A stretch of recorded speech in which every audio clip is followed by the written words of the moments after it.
Hi, good morning, all of you.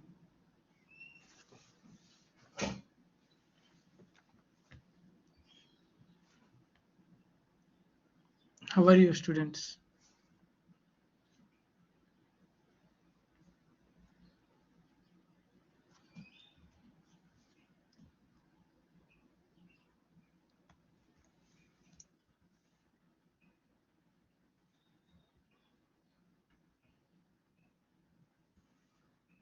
Am I audible? Can you hear me? Fine, thanks. Yes. Okay, very nice. So let's start the course. Let's. So we are going to learn statistics for the business. Let us see what we have. Okay. So we will have 10 sessions. Each session will be around 2 hours long. And so what are we going to do in this course is we are going to learn how to take decisions based on the statistical analysis. We get some research information with the research data. So how are we going to take decisions?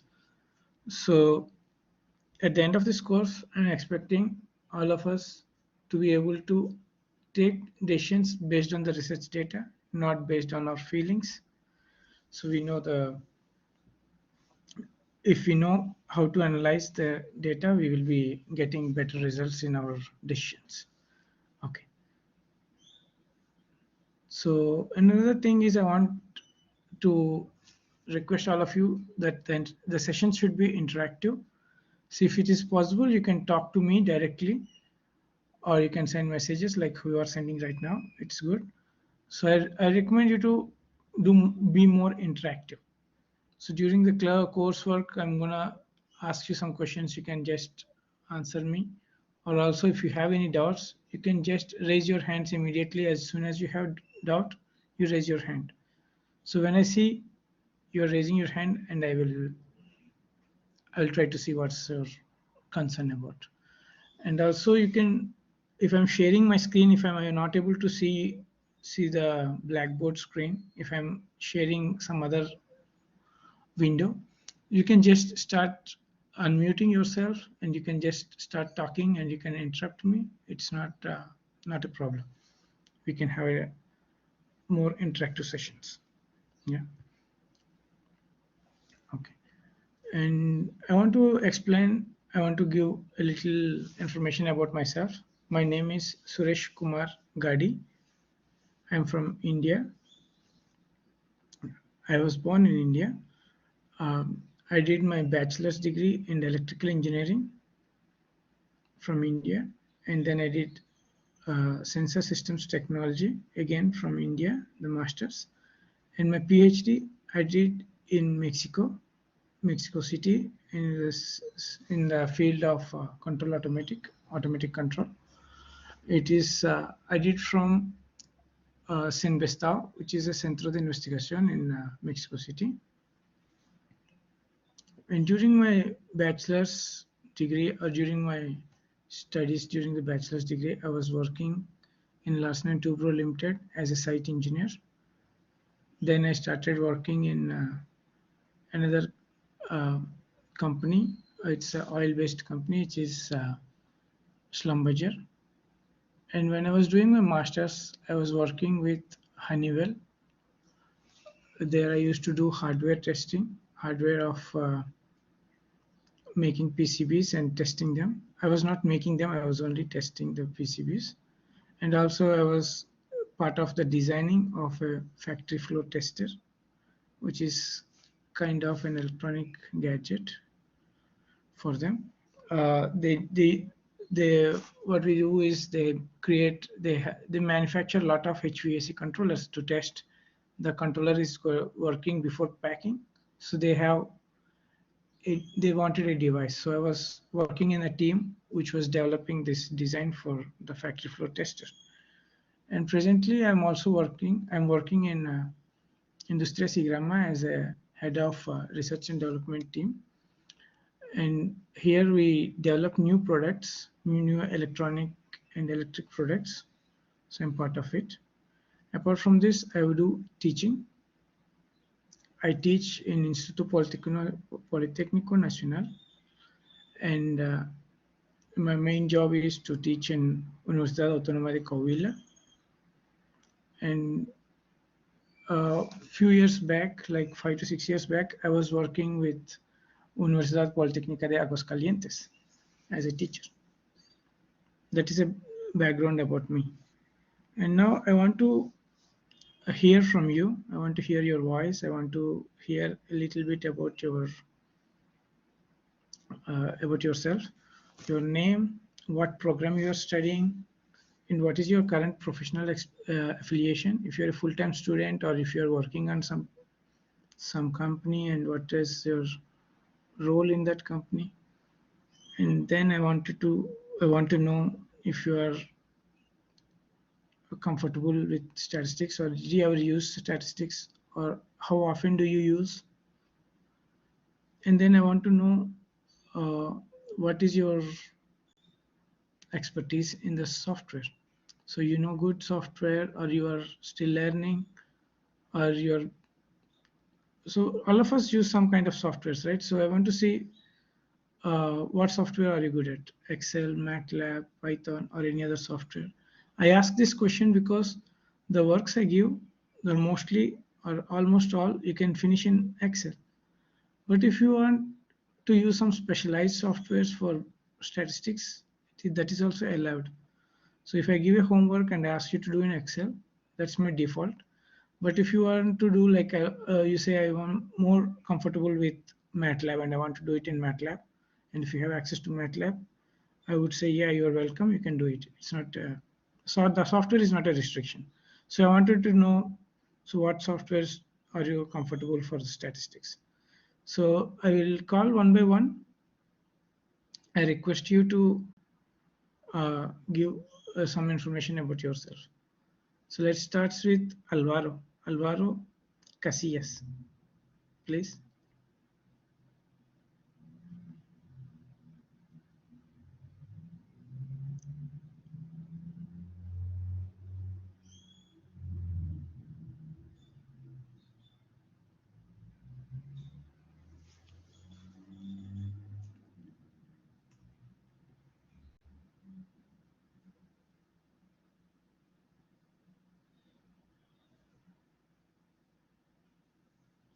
Alvaro, we can't hear you.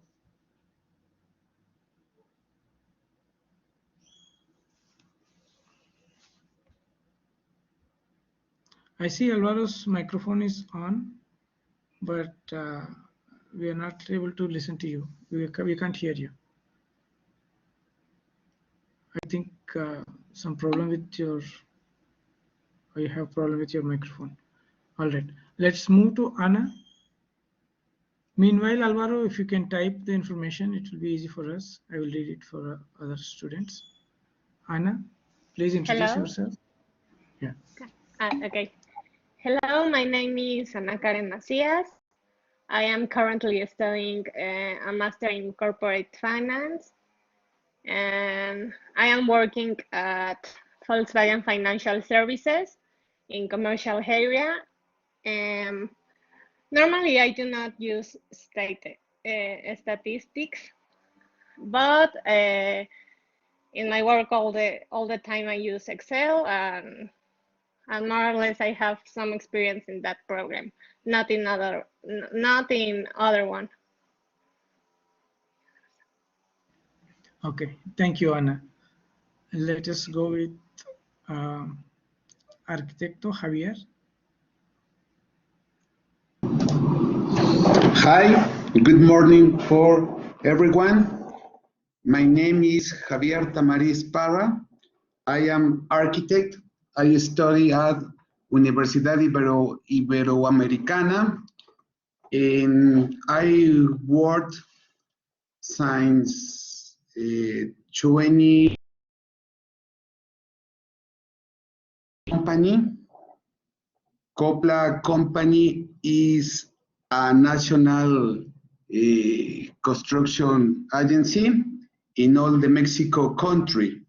I study the master in project management construction And it's important to say I don't have many experience about financial, and I try too hard to work the most information in this course. Thank you. Okay, thank you, Javier, to share yourself with me. Okay, let us go with the next student, Edgar Daniel. Yes, hi everyone. My name is Edgar Daniel Morales, and currently I am in business direction. I'm working rec sir in the financial area. So sometimes I use statistics to run the forecasting models. Sometimes. My day is Excel, so yes, I use it a lot. I use Python in the career, I think, but no, I only use Excel, so probably that is my experience with softwares. Very nice, thank you, Edgar. No, thank you. Now let us talk with the next student, Francisco Gary Jimenez Juarez. Good morning, everyone. Excuse me for my English is very bad, I think. My name is Francisco Gary Jimenez Juarez. I am studying in Maestría en Dirección de Negocios. My current professional affiliation, actually, I work in UDLAB, in the library, in the acquisition department. I use statistic for take the decisions. Is very important in my area. Statistics for take decisions, and actually I use only Excel program for my activities. Thank you.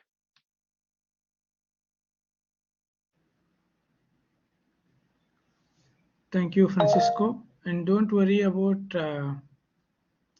the English language. So we can practice and we can get better. It's not a problem, it's a language. So for example, English is my third language. So I'm still practicing it. So we are the same. So don't worry about it. Okay. Now let us go to the next student, Jorge. I think good job, Ivan. Hi everyone, I'm Ivan Vasquez Millan. I study accounting at Universidad La Salle. I have 18 years of experience. 14 years of those was in Deloitte as an audit manager.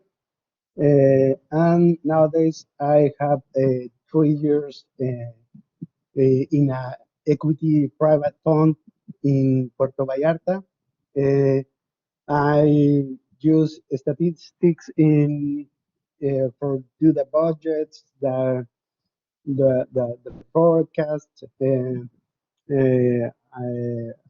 analyze the results of the company, and the software that I usually frequently is Excel.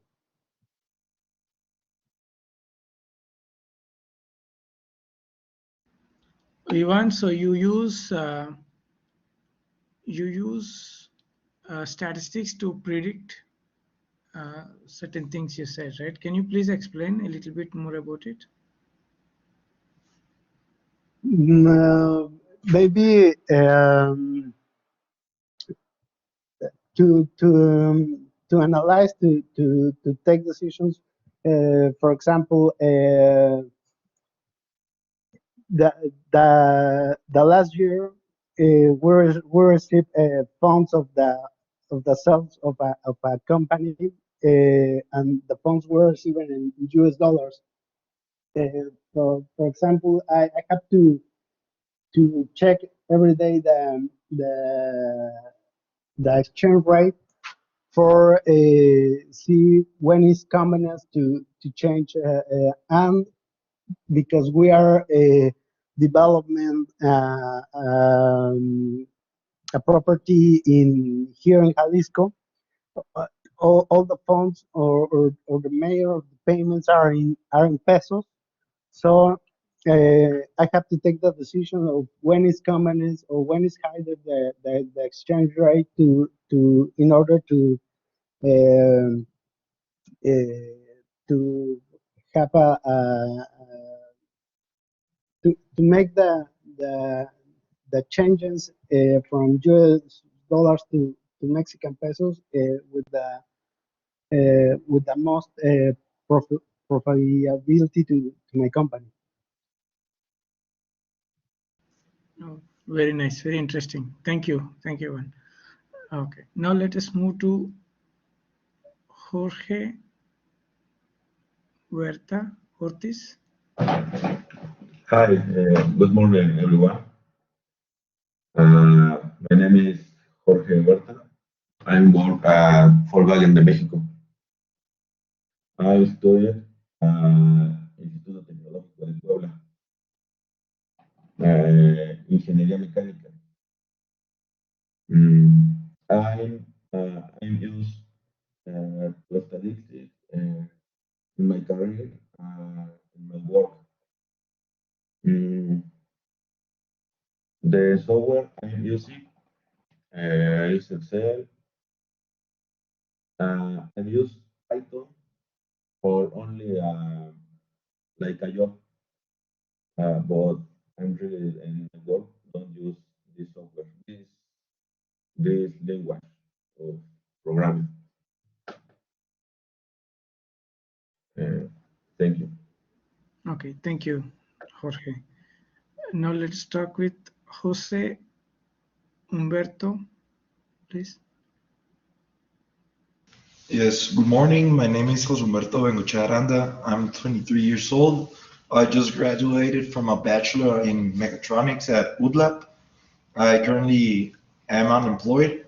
I have not used statistics, but I have used Excel, MATLAB, and Python and all that types of programming software. Okay, very nice. What is the program you are studying right now? I am currently starting the master on energy management. Okay, energy management. All right, thank you. Okay, let us talk to Marco Aurelio. Yes, hi, good morning, everybody. This is Marco Acosta. I studied business at ITAM. Currently, I'm studying the master in business direction. I work at Nielsen, a market research company, but I work in a commercial area. I used to work with Excel. I work at university with MATLAB, but to be honest, I really don't remember how to use it. So thank you. Yeah. Thank you, Marco. Knowing Excel is sufficient. We don't have to learn other languages for this course. So if you know Excel, it's very good for all of you, not a problem. Okay. Now let us go with, now let's listen to the Martin Alberto. Hi, hello. My name is Martin. I'm currently studying the program of energy management. Actually, I work in the energy sector right now. I'm 26 years old. I work for Iberdrola Mexico as an energy advisor. So basically, I manage PPAs, so power purchase agreement contracts. So I work directly with Heineken and those sort of companies to just managing the relation, contract, pricing, and what else? Yeah, money things related to energy. I ever use statistics at university a lot. At my job, I used it for a internal project I wanted to promote for a new pricing methodology for some thing is called congestion that we charge to the customers in the energy market, and some of them don't like it very much. So I was trying to make a proposal of how we can integrate it to the pricing without having it like congestion explicitly, how to hide it, which so I did like an analysis of 2 years of data of energy pricing, PMLs, marginal prices are called, and yeah, I use Excel a lot. I used to know a little bit about MATLAB and a little bit about Python, but that's been like 4 or 5 years ago. That was like 5 or 4 years ago. Yeah, thanks. Okay, thank you, Martin. Now let us talk with Omar Antelmo. I'm sorry if I pronounce your names wrong. I'm sorry. Omar, please.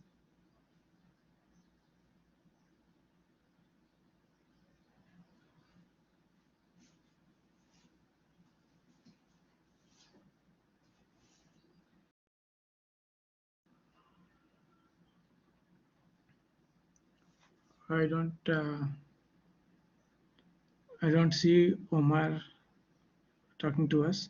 So let's skip him and go to Paulette Aguirre. Hi, I'm Paulette Aguirre. I'm studying the master's degree on business direction. I'm current graduate from UTLAB of Industrial Engineer and Logistic Engineers. I haven't used statistics on a professional way, but I have studied statistics in both of my careers. I use software like Excel, Minitab, Express, a little of Python, but nothing else. That's kind of all. Thank you. Okay, thank you, Paulette. Now let us talk to Ricardo Garcia Gonzalez. Hi everyone, my name is Ricardo Garcia. I'm 25 years old. Currently, I'm the program of project and management in construction. Currently, my profession, I work at a government dependency, checking and approving all these federal highways. And I use statistics at the university. I had a few classes, but now at my job, I really don't use it. I know MATLAB and Python, but I prefer Excel.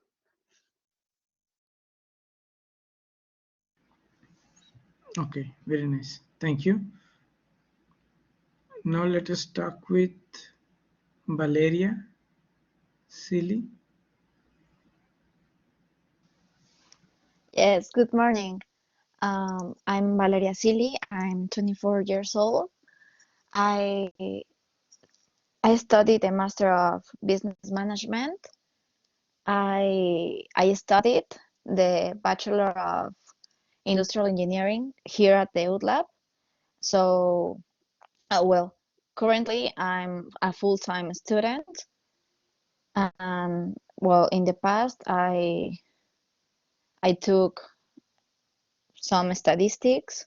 Well, almost all my career was about statistics, so I know how to use it in Excel, in MATLAB, and in some others softwares, and that's it. I'm sorry, I didn't understand, Valeria, that you said you used statistics a lot. For what reason? Because in my career, I I I saw them like in almost all my topics in the career Okay, so you're very in familiar industrial with stats. engineering. So Okay, yes. okay, very nice.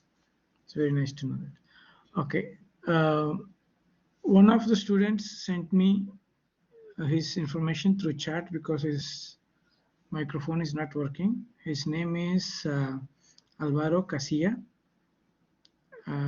He is in Dirección de Negocios. He's industrial engineer from ITAM. He's working in Coppel, and retail and financial service company. He doesn't use a lot of statistics, and he is comfortable with Excel. Okay, very nice. Thank you. Thank you all of you to share your information with me. A lot of students are coming and going out of the classroom, so I want to know if I missed any of you. If I missed any of you, please please raise your hand.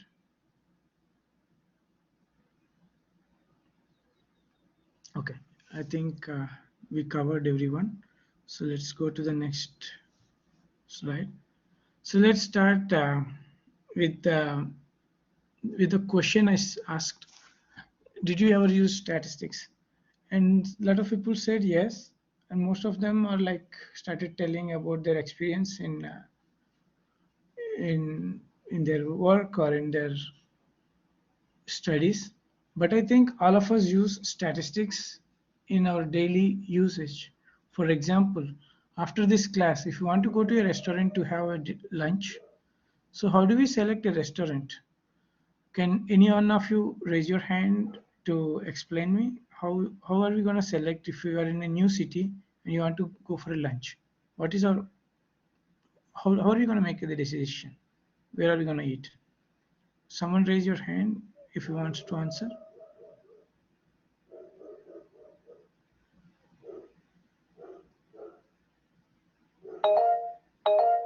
Okay, Edgar, please tell me. Probably for what I want to eat or if it's close or not. For me, is that if I have a lot of hungry, probably I choose something close. Okay, so first you will measure the distance. If you are very hungry, you don't want to travel a lot of far away, so you're gonna eat somewhere close. Okay, so let us say you are in a centro and you have a lot of restaurants. How are you gonna select which restaurant are you gonna go? So based on what information? Probably a restaurant with good service and quickly. Something that give me the food quickly. Don't matter what. Oh, I didn't listen. I didn't hear properly. Sorry. Can you please repeat it? Yes, sure. Probably I choose a restaurant that give me the food quickly. Don't matter what kind of food. Okay, so you're gonna look for the hungry. restaurant which can serve quick. Okay, Yes, so you can go yes. to the fast food kind of restaurants. Okay, that's a way of thinking. That's very nice. So let us say if you already have like a lot of fast food centers, so then what you can do is we can see some other information, right? I don't know Yeah, what else probably is other I information. choose X. Yes, I choose X. Some restaurants what? that X, some kinds of X. Okay, so something related to eggs. Okay. Yes. So let us say all the restaurants have eggs. So what are you going to select? Probably for price. The economic one. Yes. The one with less. Okay, so let us say there are a lot of budget restaurants around. So what are you going to do with the budget restaurants? If it's in center, probably I'm gonna choose someone that has a good view and not so Okay. much people. Okay, good view and not so much people. Okay, Yes. so I see his. I'm trying to see what he's saying, and I understand, and I also maybe like I will also take decisions based on that, something similar. So, but in this case, maybe I will differ with him in certain aspects. Like, for example, I may be going to the place where there are a lot of people instead of less people, because it means a lot of people are preferring some place. So I say maybe it's better than the other restaurants, right? That's the feeling I have internally into my mind. So once we see the lot of people, so then we have to make decisions based on the data we have. So the way we interpret the data depends on the analysis we do. For example, maybe what the analysis what he did is, if there are a lot of people, they may be taking more time to serve the food. So you want to go somewhere where less people, so they can serve a little faster. So that is his priority. But my priority may be like, if there are a lot of people, maybe the food is tastier than the other places. So maybe I will go to that place, right? So also depends. Okay, anyway, thank you for participating. It's very good. Okay, apart from this, in the modern age, we can also use the tools like the restaurant ratings. So we can go to some, let us say like Facebook or Google Maps or some other advising, the trip advisor kind of apps, and we can see the restaurant ratings, and we can find out which restaurant is having a better rating. And I want to show some ratings. Let us say, let me see if I can share. I know I can share, but I mean, I want to see if I can find some places I want to show. Let me share my screen. Okay. Are you able to see my screen?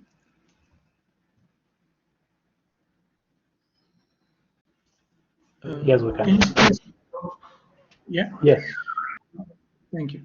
Let us see. Like I want to eat something, right? Like say, let restaurants. I want to eat some food. I click restaurants. I see. Let us say I can eat any food, and I have. Let us see. I have these three options, or first three options. So which one I should select based on the ratings? So I see 4.5, 4.5, 4.5. Which one you think I should select?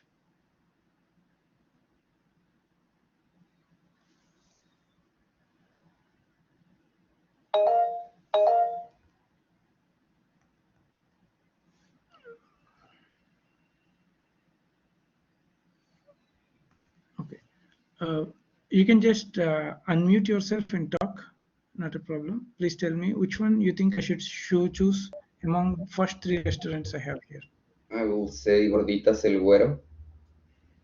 Why? Because they both have the same rating, those three, but that one has the more inputs for that rating. So I think the information is more wholesome. Yeah. So I understand what you say. Like I changed the screen. Okay, now no, not again.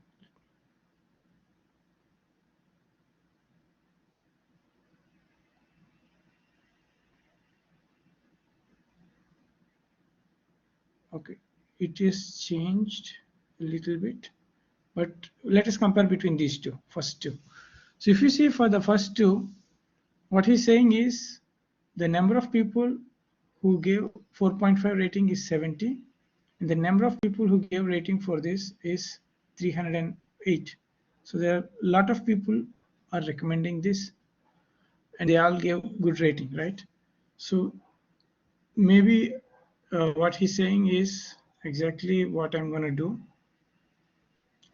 if I'm really looking for that restaurant. Okay. So this information, what we are doing is, this is a statistics kind of taking a decision based on statistics. But that the statistics we are using there is little different from the other statistics. I mean, we can say we can classify the statistics in two forms. One is descriptive, another is inferential. oh, how do you pronounce this? Inferential. One is descriptive, another is inferential. The decisions we are going to take based on the information we saw, the sample size, we call the word the sample size. I'm using the words which we're gonna see more in detail. I'm using just for creating some introduction. If you are not understanding any part of this, please don't worry.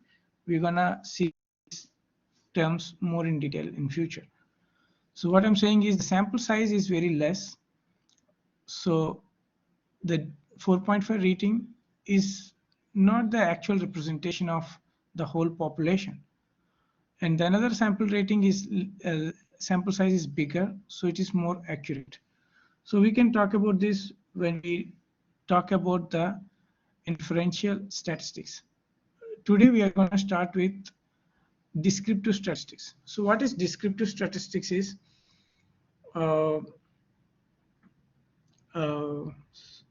some information which we what we call that,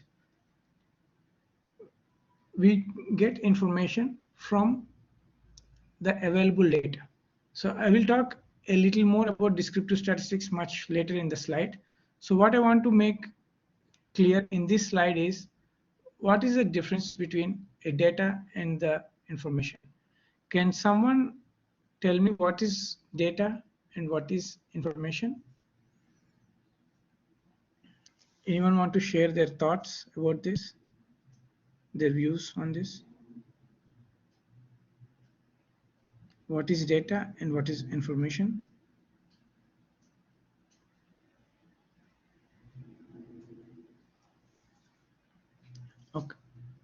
Okay, let me explain what is data.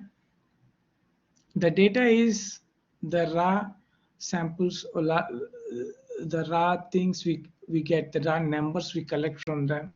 We call it data. For example, if I say in your family you have, let us say in your family you are 10 members in your family, and I ask you, what is the height of each person in your family? You start to give me a list of numbers.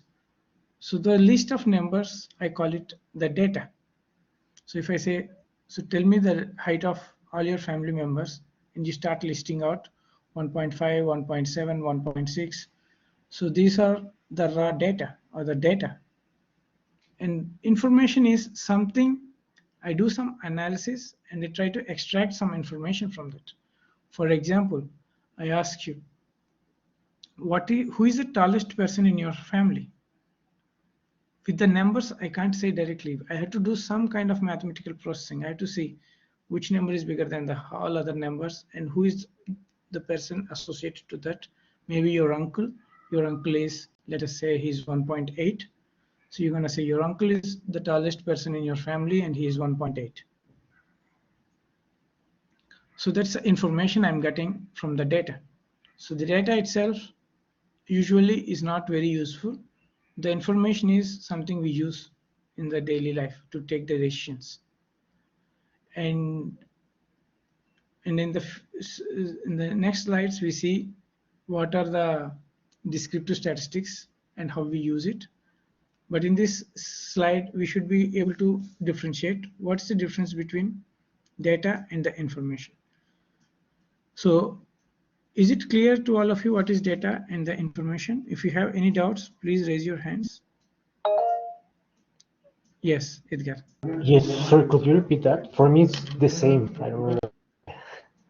Okay, for you, it seems the same. Okay, the data is something which you have not processed. You just collected it and you put it in your chat. Let us see another example. Okay, Francisco, please tell me. In my job, the data will be the books. All the books have the library, and the information is the, for example, how many times use the books, for example, and what the different books, books, e-books and or or print books, for example, is the information.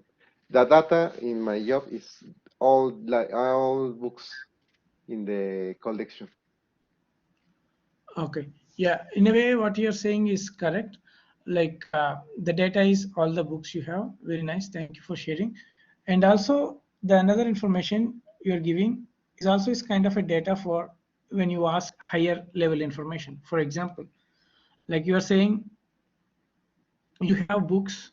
This you can consider as a data, and the information is how many times they took the book.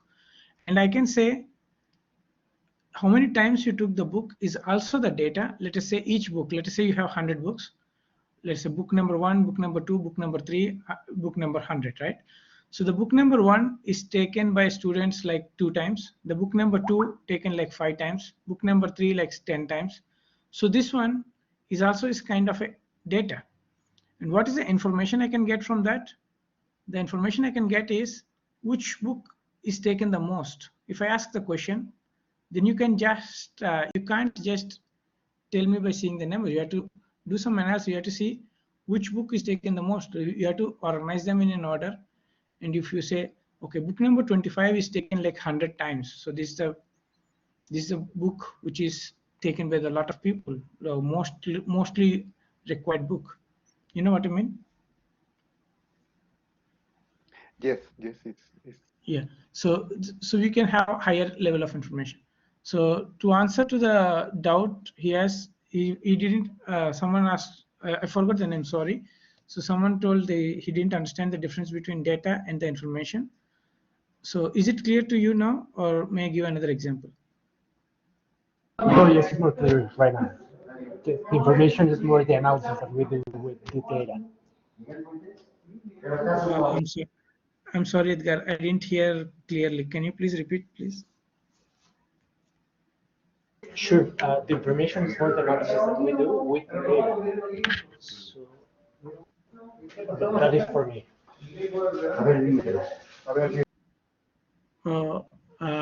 I'm sorry, because of some interference, I can't hear exactly what you're saying.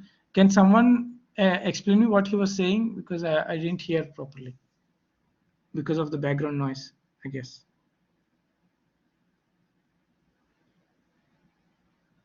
Edgar, can you please repeat again, but without the background noise, please?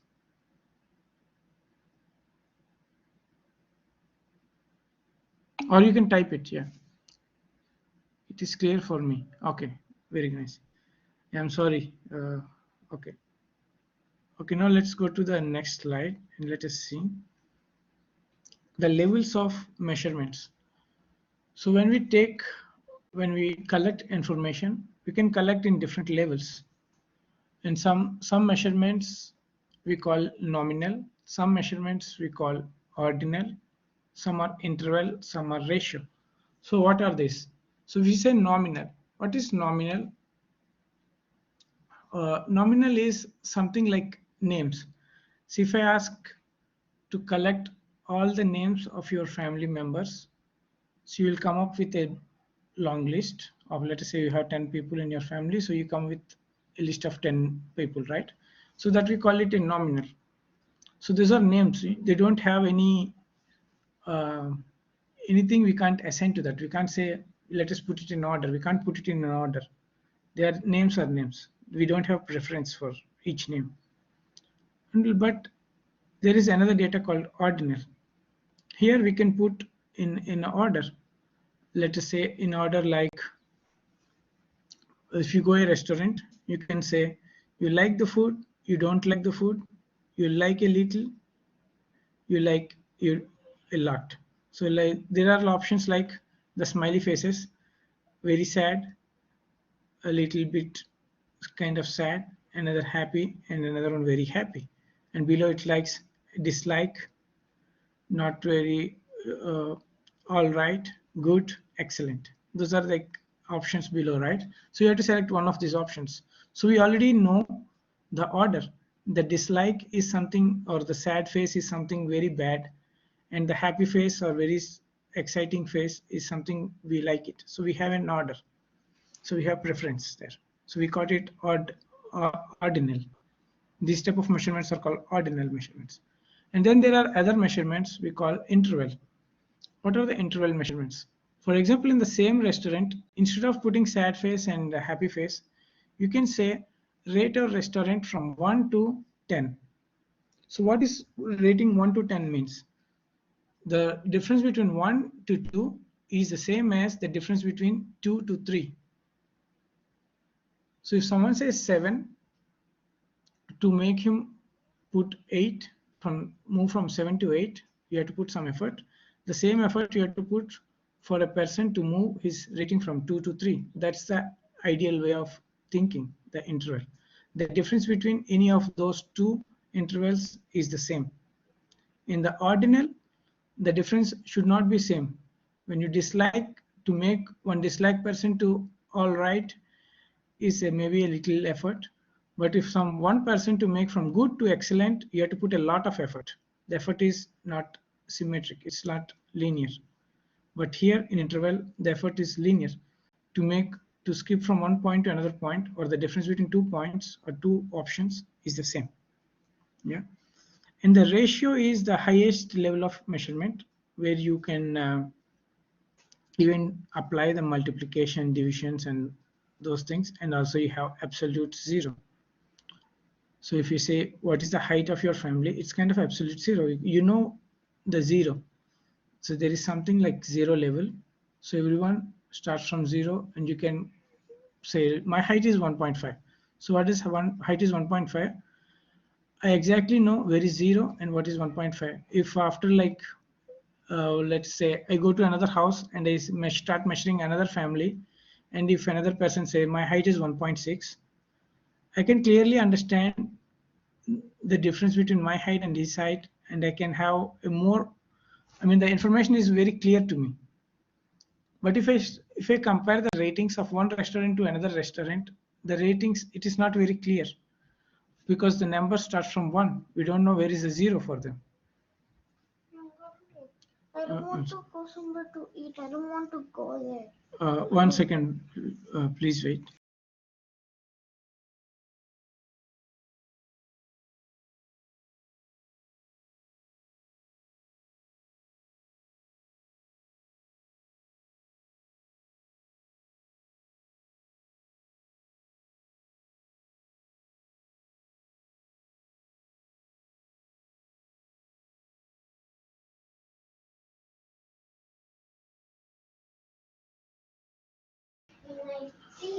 I'm sorry, students, my daughter just woke up and they came to me. Okay, I'm back now. So I'm talking about the levels of measurements: nominal, ordinal, interval, and ratio. So nominal is something we can't put it in order. Ordinal is something we can put it in order, but we can't scale them. We can't say this from one level to another level, the difference is not the same for the other options. But in interval, we can say the difference is the same. So if you want to move from 1 to 2, it is the same effort you need to put from moving from 7 to 8.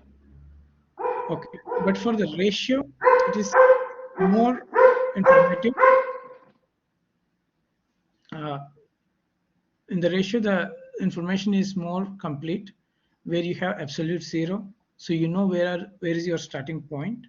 So you can see if your height is something you are measuring right now, and you can compare it with height measured by some other person in some other country, and you can get the exact information what you are talking about. Yeah. Okay.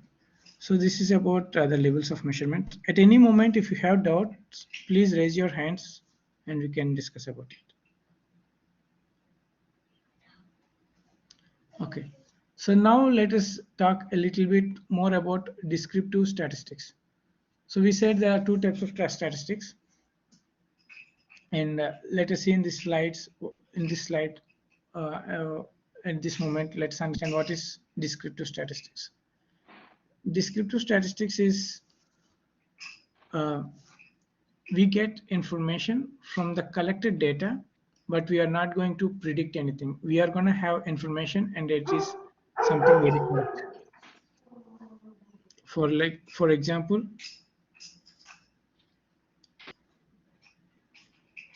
for example, if we say,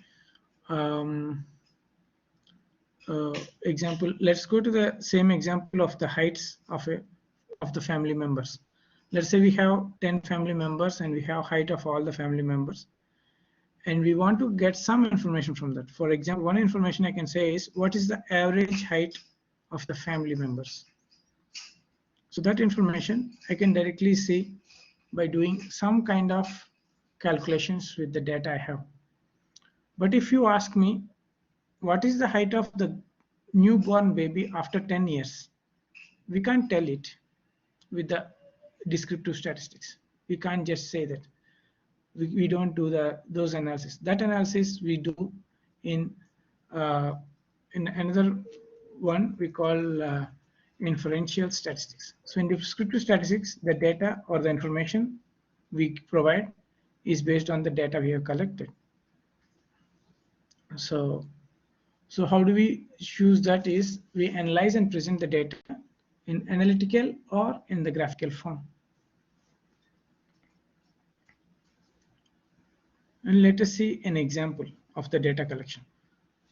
So I got a chat message.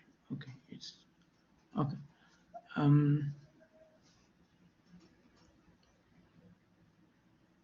So let us see this example. This is example of a classroom marks. There are several students. To be precise, there are 20 students. For 20 students, this is the marks they have received. And with this data, we can get some information. Can you guess what information can we get from this classroom data?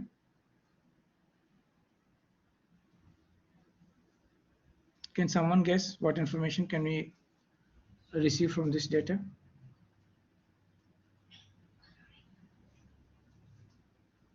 Yeah, well, the mean moda, I don't know how to say moda in English. Mode. Moda is mode. Yeah. Okay. Someone sent us that message. Ratings. Oh, I'm not sure what rating are you talking, Edgar. These are the marks awarded to the students. And what is the information we can get? For example, he said mean or the average or the moda, or we can say mode. So let us see what are those who passes the course and who has to repeat it. Yeah. So this is another information we can get. So how many people are passed and how many have failed? Yeah. Average of the group. Yeah, that's right. Very nice. So these are the three central tendencies, the measure of central tendencies we use: mean, median, and mode. What does these three mean to us, or why do we use them? When we have a class, let us say you are a teacher and you have a classroom with 20 students and you have these marks. These are the marks obtained by your students. So if another teacher comes to you and he asks you, okay, so how is your class performing? So you have to resume, or you have to put all these numbers into one information and tell to him. You can't just say, if I ask you how is your class performing, and if you start telling me the student number 1 got 6, the student number 2 got 7, the student number 3 got 5, I'm not able to understand anything what you're saying. You're giving a lot of data to me. It's a lot of data to me. But instead of that, you can say something like the average of the class was some number, and okay, I'm happy with that, or something like that, right? So the way you are condensing all the data into one, we generally do these three. For example, one of you have already mentioned mean and the mode, and another one is the median. So these are the three.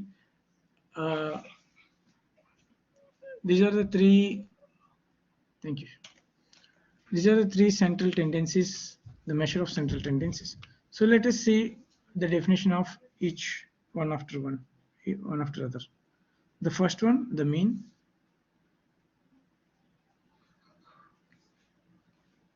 So how do we define mean is through this formula. Sum of all the data elements divided by the number of data elements. So what is data element? Each data number we are collecting, we call it a data element. So how do we get the mean? We add all the data elements and we divide it with the total number of data elements. Yeah. Okay. What is median? Median is to obtain median, we follow these two steps. The first step is organize all the elements in an order. So if you have a lot of data, you put all of them in an order, and then what are you going to do is select the middle one and you call it as the median. But for example, if you are like more than one number is in the middle, it happens when you have even number of data elements. When you have even number of data elements, the middle element, you have two elements. So what are you going to do is you're going to take an average of these two elements and you say that is the median of the data. So what does median do is it divides the whole data elements into two sets, the upper limit and the lower limit, right? So we can also call it divides the whole population into two parts. In the mode is something element which occurs a lot frequent than all other elements. So mode is the data element which occurs several times compared to all other data elements. In a data set, it is possible to have more than one mode. But if you go to other central tendencies, for example, the mean and the median, we always give one number. What is the mean of the class? We give 1. If you say what is the mean of median, we give one number. But if you say mode, it is possible that there is more than one mode. So sometimes the mode, when you try to calculate, it is possible we have more than one answer. Okay, so let us see all these three through some examples. I'll share my screen and I will open an Excel sheet and I will try to explain some. This is 3 central tendencies calculating through some random data. Let me share my screen. Okay, let's share my screen. Okay, I have a blank page. I'm going to fill this with some random data.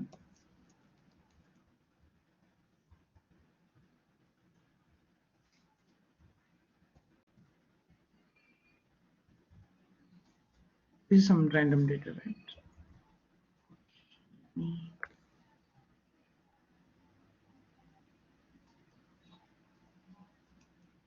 This is some random data.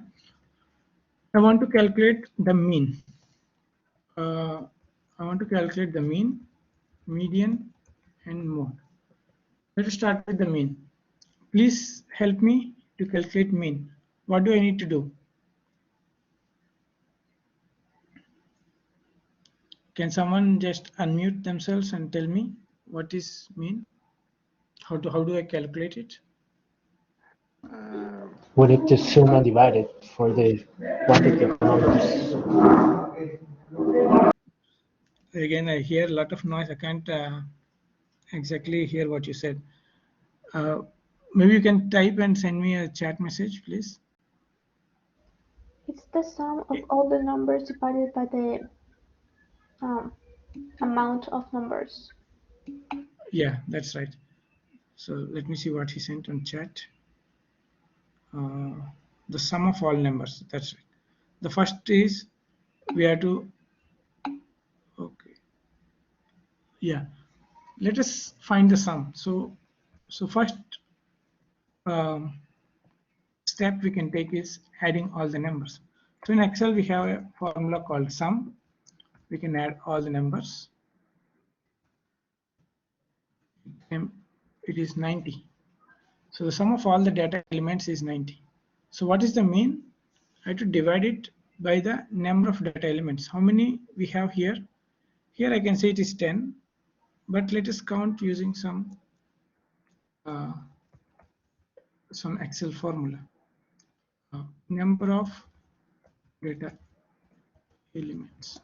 The number of data elements are, we have the formula called, function called count. We can select and we say it is 10. So the mean is sum divided by the count.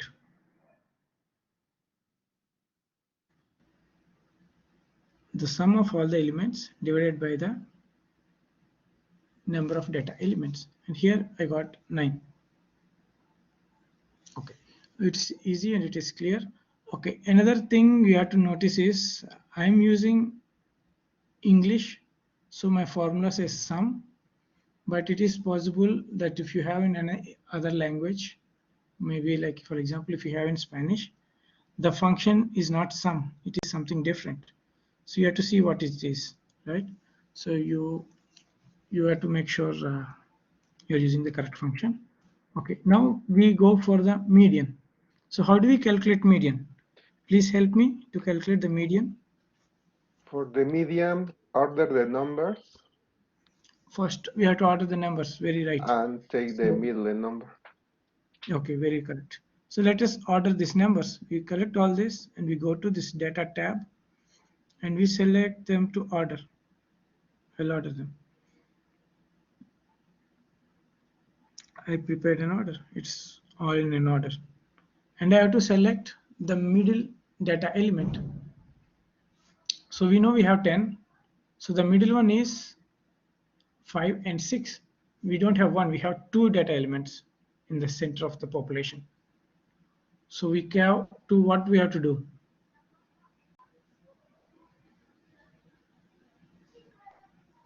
What can I do when I have 2 data points in the middle? I mean, calculate the average. Yeah, we have to calculate the average.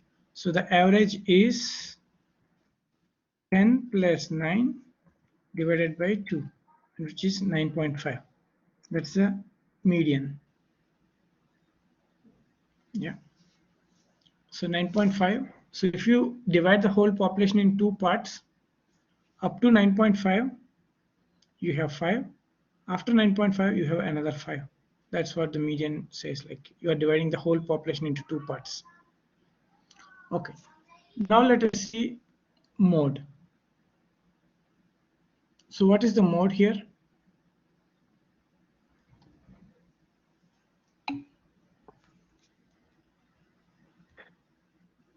Modes, the mode are 7, 10, and 12. Okay. So they say, the student says it is 7, 10, and 12. Ivan says it's 7, 12, 10, and 12 by 3. We have only one for mean, one for median, but for mode we have 3 answers. Why? Because the 7 is repeating twice, the 10 is popping out twice, and 12 is also coming twice. So twice, twice, twice, and all the other elements only once. So the mode is the most frequent one, and here it is, like he said, 7, 10, and 12. We have 3.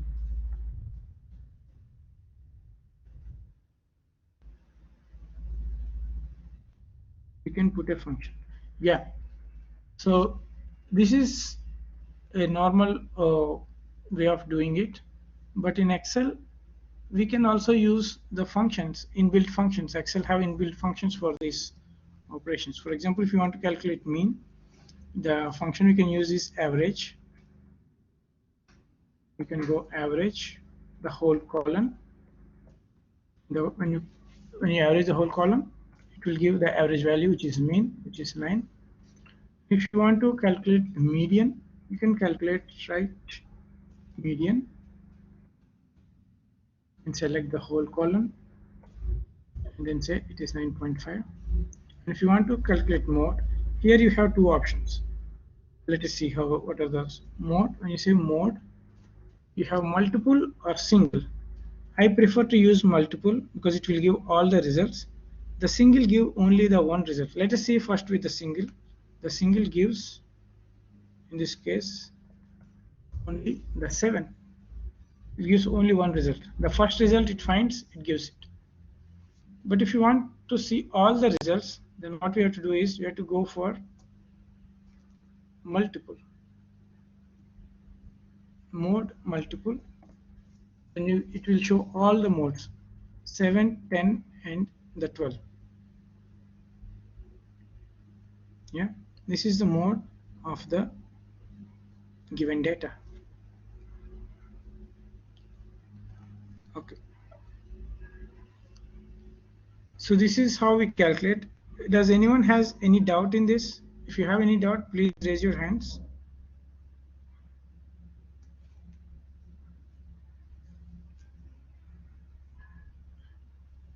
Okay, I think I see there are no doubts until here.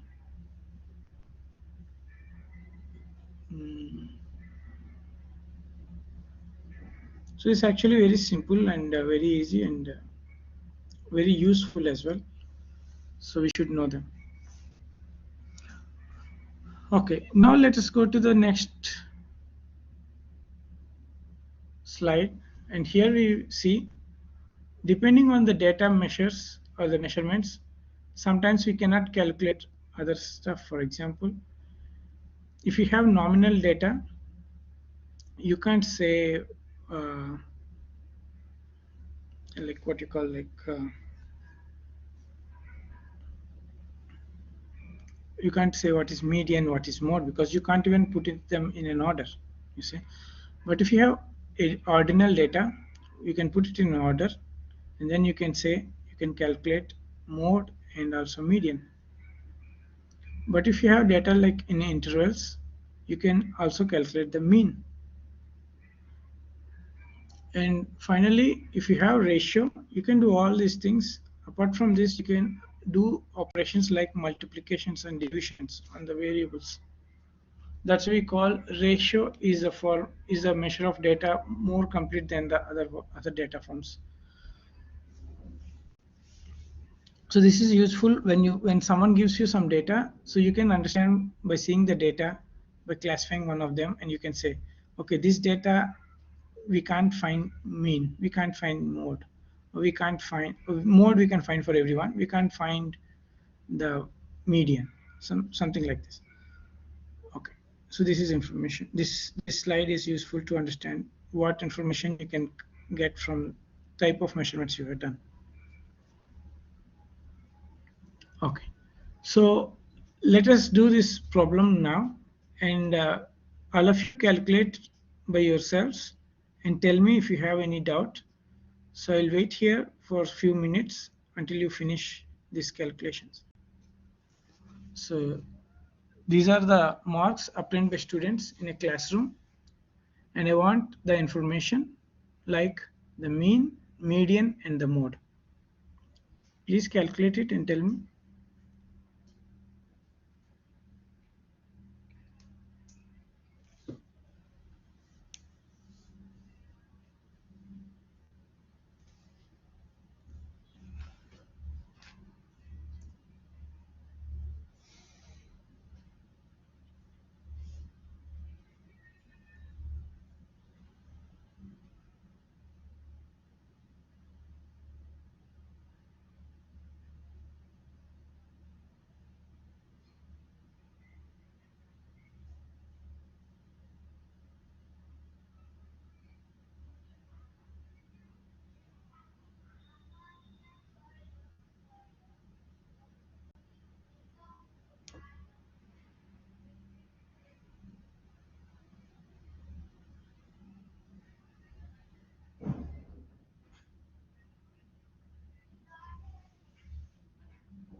Okay, I received a message already. I'll wait a few more minutes for others to answer. Ricardo, please check your answer. How did you get the mean?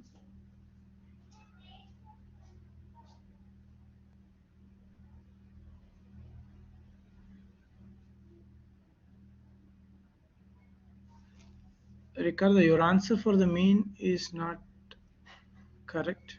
Please correct it. No. Yeah.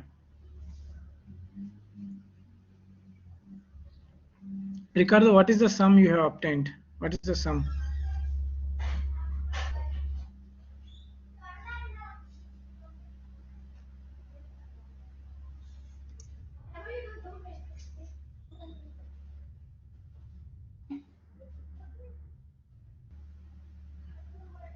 Sum is 129. Let us see.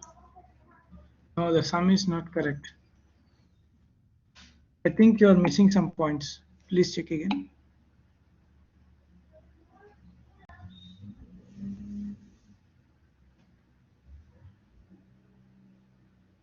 Martin, your answer is not correct. Please tell me what is the sum you are getting?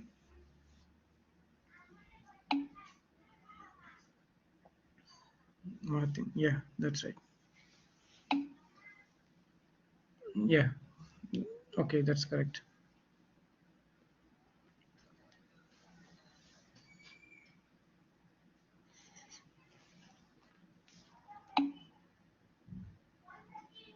Okay, very nice. So you understood how to do it. So let me do it quick here.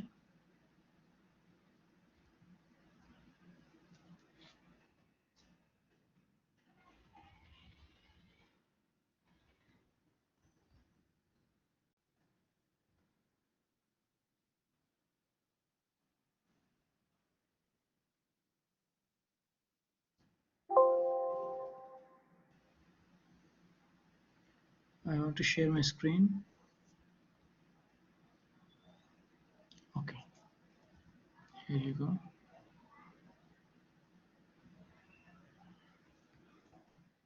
Let me go to the slide and see the data. Here is data 67577, 67577, 8769,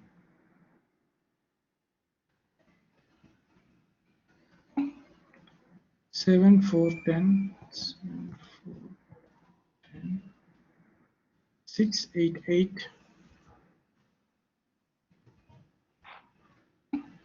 956,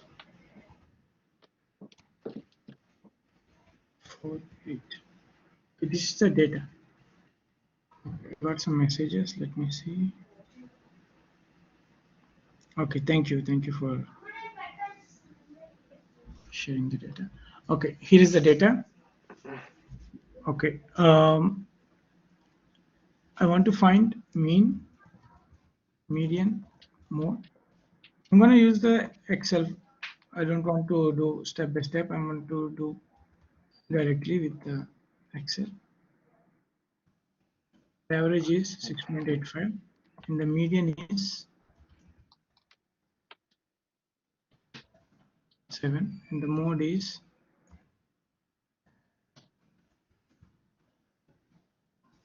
multiple modes. I want to see if there are more than one modes, so I'll select the multiple and the answer is 7. So this is the result. Okay,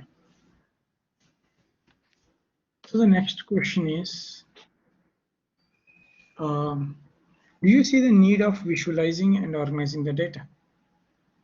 So there's something very important to understand. So if you see 20, it is all right. So we can kind of understand what's happening. But let us say if there are like 200 or 300 or 400 data elements, what can we do with that? We can't just work on this like in the same way like how we are doing with 20 elements. So what we can do is we can organize the data in the frequency table. So what does it mean? So we can put class in frequency So you can organize the data. Let us say, I'll say 4, 5, 6, 7, 8, 9, 10. This is the marks obtained by the students, and how many students got these marks. For example, how many students got number 4 or the grade 4. So to do that, I have to see how many are there 4s here, and I have to count it and I have to put it here. So what's the number here? How many people got the 4? Can someone tell me? 2. 2, right? Yeah. So how can we do that is by counting it, but imagine there are like thousands of data and we can use the software. So we can put countif, that's right. Yeah, so as Edgar mentioned, we can use the countif function and we select the range. And then we select the criteria is it should be equal to 4. And we say, okay, so it's set to. And we can copy paste the formula. So the software is helping us to find the frequency distribution. So this is a distribution of the whole class. For example, if instead of 20, if there are 200, again you can do the same technique. You can apply the same technique and you get it. So this is a frequency distribution, right? Okay. And how do we plot it? We can do visual. We can visualize the information. When you put the information in this organized frequency distribution, we can plot it. We can try to put some graph. Here I was seeing the graph we can use is the bar chart, and but I see that the column is the one we have to select. In column we can select this one. If you want some three-dimensional or something, you can select the other one. For example, this is a three-dimensional. So let us see.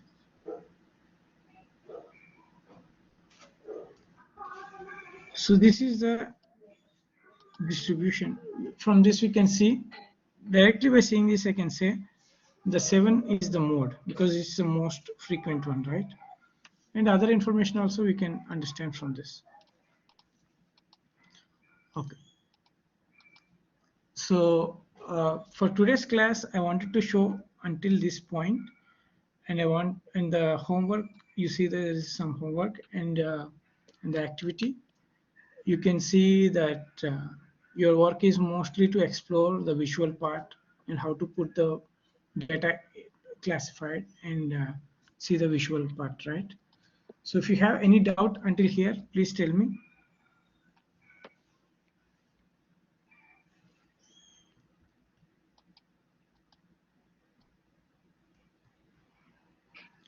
Okay, so if you have no doubts, let's continue with another example.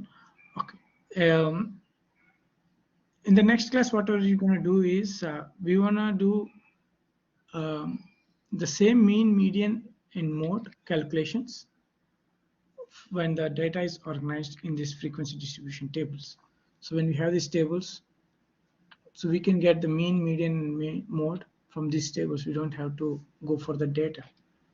So we see how can we do that, and then also, and after that we will see other information like standard deviation, correlation, and other information. We try to find out other informations, variance. Okay. So that's all about today, and but we still have time, so we try to solve another example. Few moments before the class, I downloaded a file of the Titanic ship. I will share it with you on the Blackboard.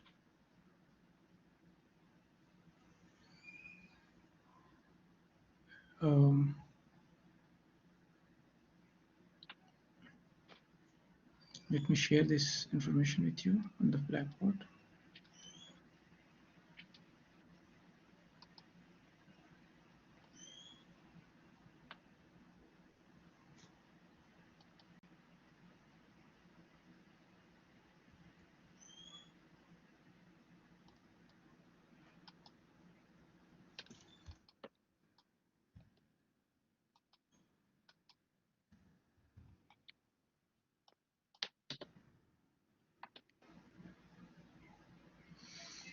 Okay, you can download this file called Titanic Data.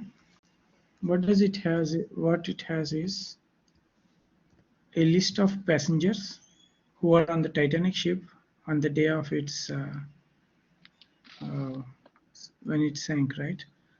So that unfortunate event happened. So we have the information like passenger number, passenger ID, and this is if they survived or not.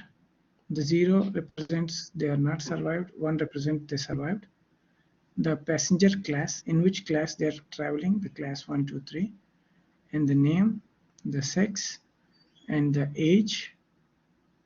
And remaining, I don't know what it means, so I'm not going to take this information into account or this data into account.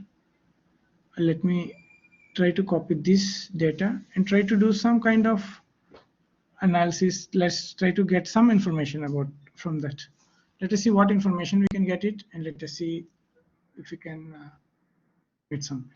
So let me see. First, I'll take sex and age, something we can use, and then we can use the passenger class. Passenger ID is something randomly assigned, I guess, so I'm not taking that into my account. So this is the information I'm taking it from the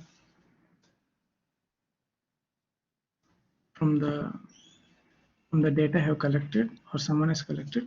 So from this, I want to see what I can do with the data like male and female. So if I say if I classify males and females, how many males are there and how many females are there? So in the Titanic ship, to tell you, you guys, this information is a small sample of the whole Titanic ship. So it doesn't represent the whole Titanic. So this is not this information is not matching the real Titanic. It's just one small set of, or we can say is samples. It's a sample of the whole information. So the information which we are going to receive in this analysis is only for our understanding. This doesn't represent the real Titanic ship event. Okay, so let us see how many males and how many females, right? Males, females. So we can say class, frequency. We can different males and females. So how many males and how many females? We can use the same like how we did before. Like what he was doing, what he was explaining us is use COUNTIF, right? So let's use COUNTIF. COUNTIF is the range. And if it is male,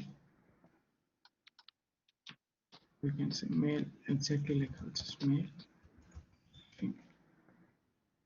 Okay. So there are 577 males and 314 females.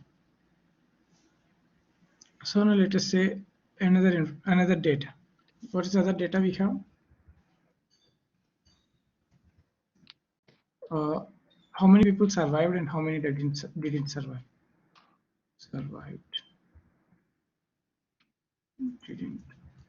So how many survived? We can say equal to count.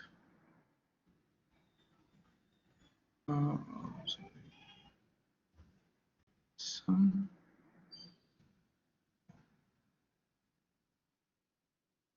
Let us say let's count the number of ones. Count if we say the same, count if number of is 0. We put 0, they are like not survived. Okay. So my question is, from this data, can we get any more information from this data? I'm talking about the male, female, and the survived, didn't survive. What is the other information we can get it from this data? The age of passengers. What? I didn't hear, please. The age of passengers. No, I'm not talking about the age. For now, I'm ignoring age and class. I'm just wanted to interested in sex and survival. This is the only two data. For example, these two data. Yeah. What is the information we can get from these two data?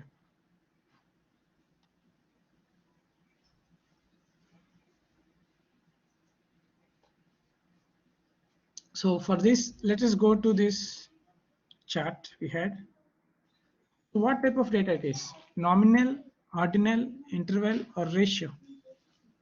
The data we have is male or female. What type of data it is? Nominal, ordinal, interval, or ratio?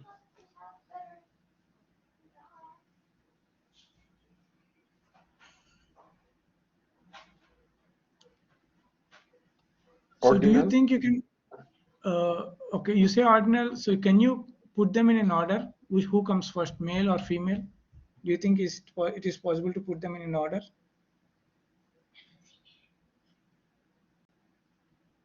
We can't put them in an order because we don't know what is good, what is bad. It's like a name, right? So if you have a name, you can't say this name is better than the other name. So names are names. So if male and female is like male and female, we can't put them in an order. So we are calling them the nominals. If it is nominal, all you can find is the mode. You can just say who died the most. We can say the males are the mode. Males are the one who died the most.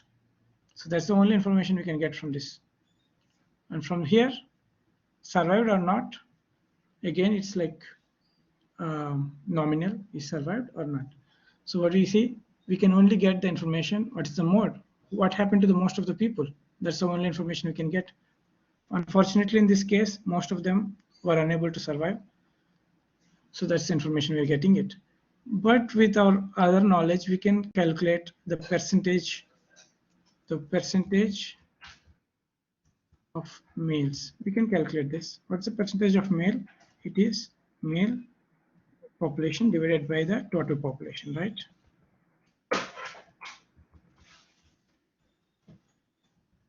So this is a percentage. So it shows here, but we have to multiply with 100 to see as a percentage. So there are 64% of males. In the same way, I can see percentage of survived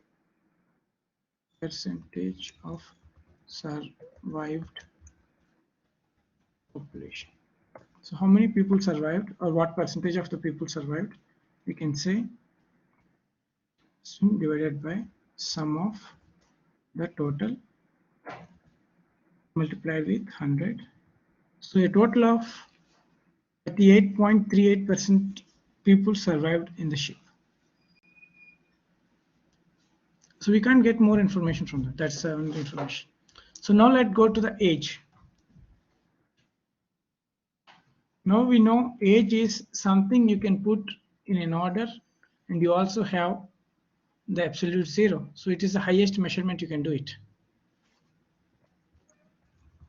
So what we can do with this information, we can calculate this ratio, right? You can calculate mode, median, mean, and also other operations in the future we can do it. So let us distribute class and frequency.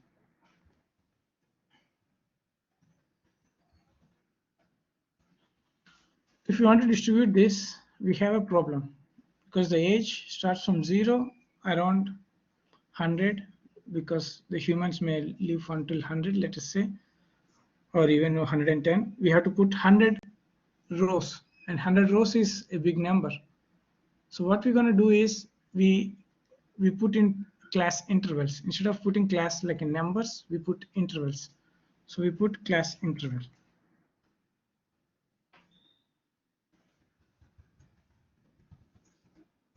Lower limit, higher limit. So we start with 0. Let's put a class interval of 10, 10 to 20, 20 to 30. So let us say, yeah, 10 to each of this.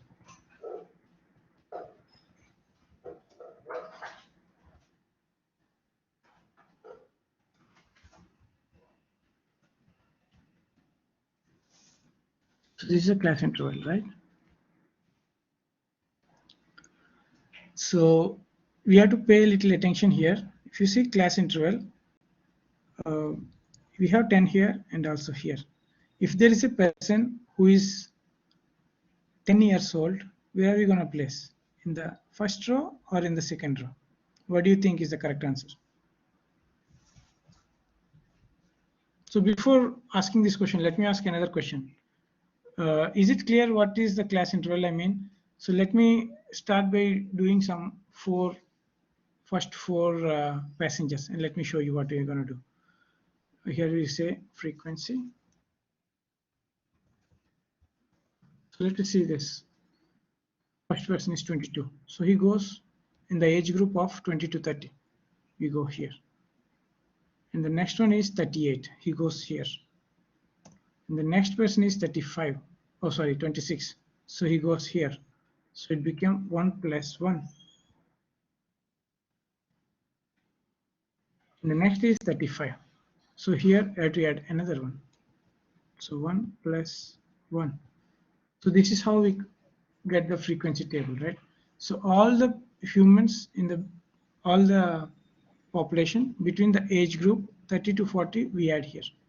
So my question is, let us say there is a person, for example, here is a male 20, age 20. Where are we going to place him? Where do you think is the correct place, here or here? Can someone guess or tell me if they know?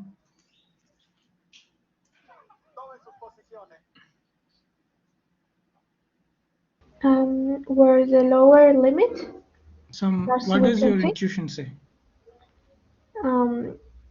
I think that I will put them where the lower is starts with 20.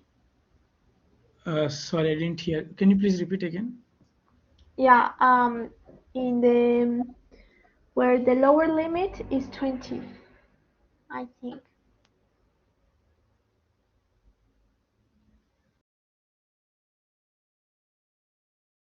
What is it?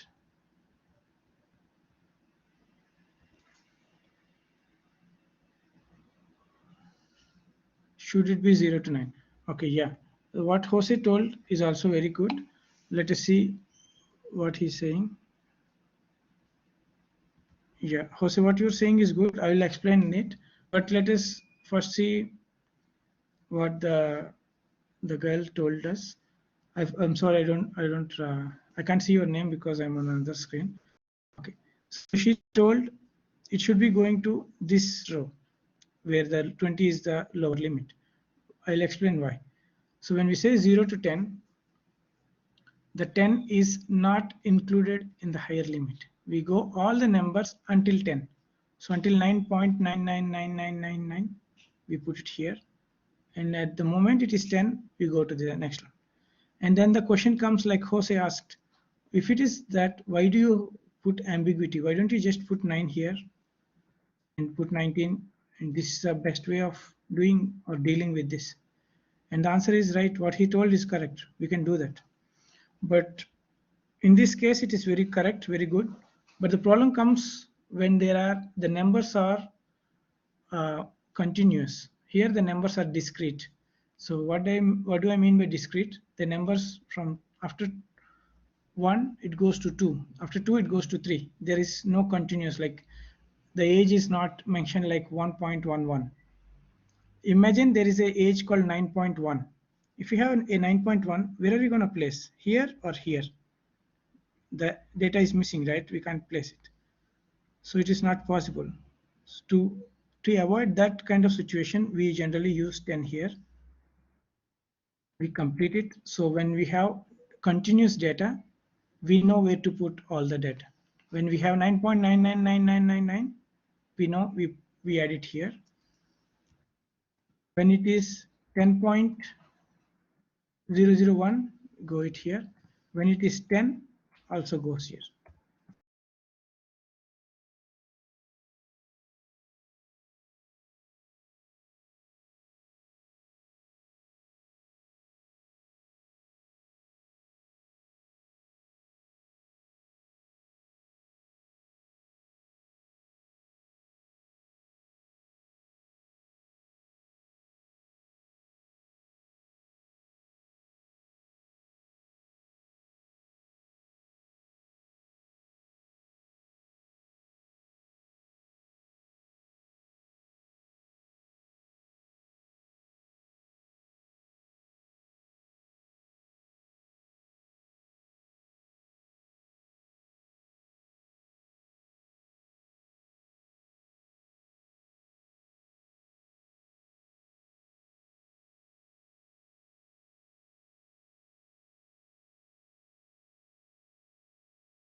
or equal to 9.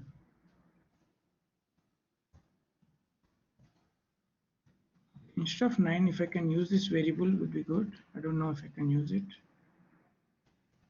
Yeah, use it. So there are 62 people who are less than age 9.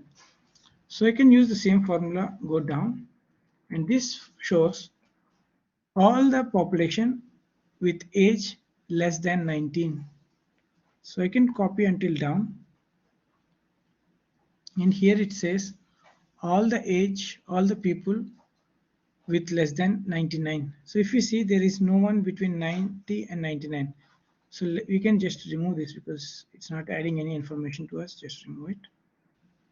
Actually, it's adding some information, but so can someone tell what is the information it is giving from this table? From this line, I mean this row, from 90 to 99, there is no one. So they say there is no one between 90 to 99, right? So that's the information we're getting. Okay. So let us say the frequency. So for us, we want to know the frequency. So what's the frequency is? For the first, we say this is the same number. For the second one, we say the difference between this one and this one. So how many people are between the age 10 and 19 is all the people until 19 minus the people who are until 9. So I did all the people who are less than 19 subtracted with all the people who are until 9. So we do that, we get this result. And we can continue this.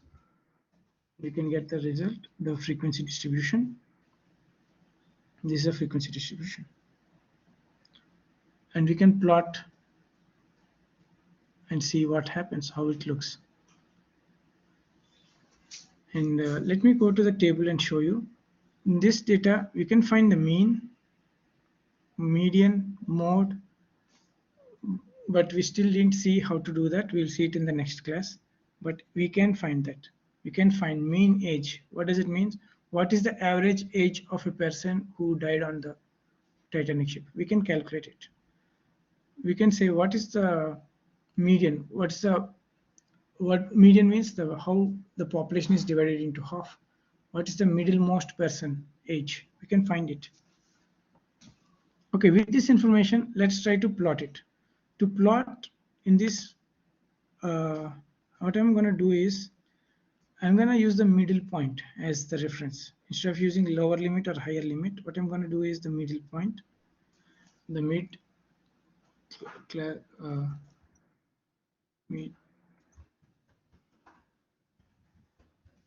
of the class is, we know it ranges from 0 to 9.99, or we can say 10. So I call it, the middle is 5. Actually, what we have to do is we have to take the average. 9 average of, but we get 4.5. It's not representative because we know the exact number is 10 here, right? So instead of doing these changes, let's just put 5. And this one, we know it is 5 plus and plus. So this is the middle of the class, and we have the frequency, and we can plot it. Let us plot the graph and see what happens, how it looks.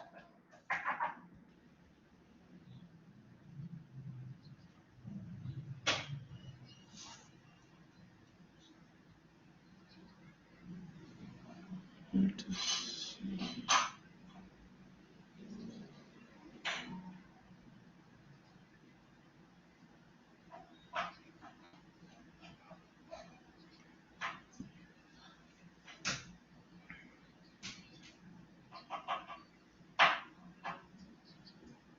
So this is the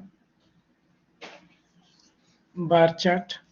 I can see here the age group 25 means 20 to 30 are the most in that instant when it happened. Okay. Now, if you have any doubts, please ask me.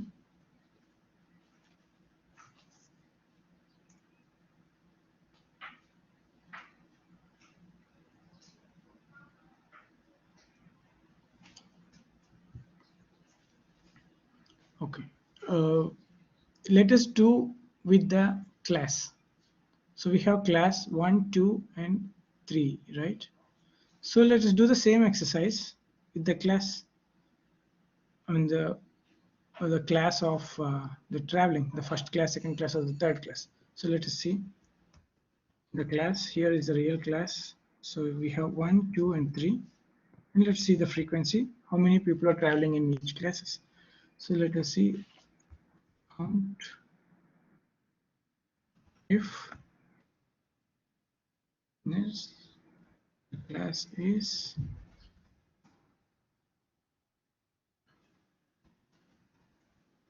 so from this we can see the class 1 passengers are 216, class 2 passengers are 118, class 3 passengers are 491. And this information is something we can order, we can put in an order, because we know class 1, class 2, class 3 are kind of order we can put in ascending or descending order. So what are the information we can get if we can put in an order? We can get the mode and we can get the median, but we cannot get the mean. Why we can't get the mean? Because we don't know the distance between, I mean the difference between class 1 and class 2 is the same as the class 2 and class 3. If someone says the ticket price is something, we can use it. And if we say the class 1 is, let us say it's cost like $100, class 2 costs like $300. Oh, sorry, it actually reduces, right? So let us say it costs like $50, and the class 3 costs $10. If you see, these three are not in proportion. From moving from class 3 to class 2, you have to pay $40. But if you want to move from class 2 to class 1, you have to pay $50. So the difference is not the same. So you can't find the mean. So it doesn't make sense if you find the mean, because the class difference is not the same. But in some case, if for example, if someone says, oh, if the ticket prices are like this, let us say the class 3 is 10, class 2 is 50, class 1 is 90. This is the ticket prices. So if you see the difference, it is 40 here and also 40 here. So if you see the difference is the same, now we can say you can calculate the mean, like say the mean is 2.5. In that information gives some kind of analysis we can do. Okay, the average, you can try to get some average ticket price or something like that. We can try to do something.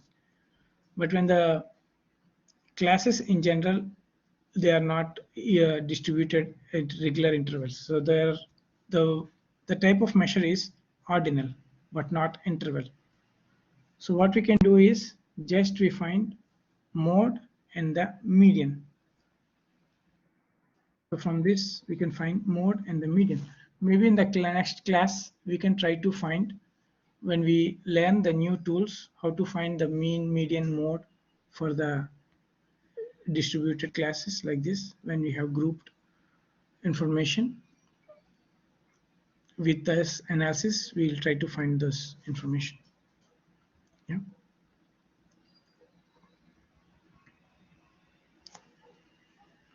Is it clear, students? If you have any doubts, please ask me. We are kind of finished the class for today. This is all I wanted to show you today. If you have any doubts, please ask me, or else we can conclude the class for today.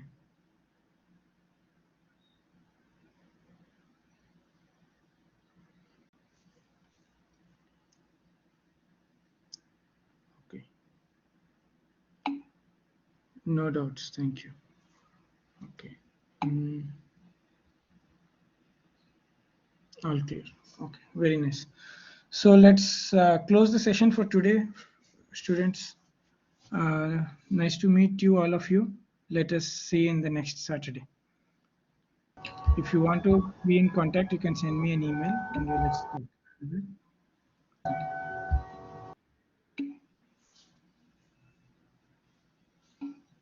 Yeah, have a nice weekend, all of you. See you.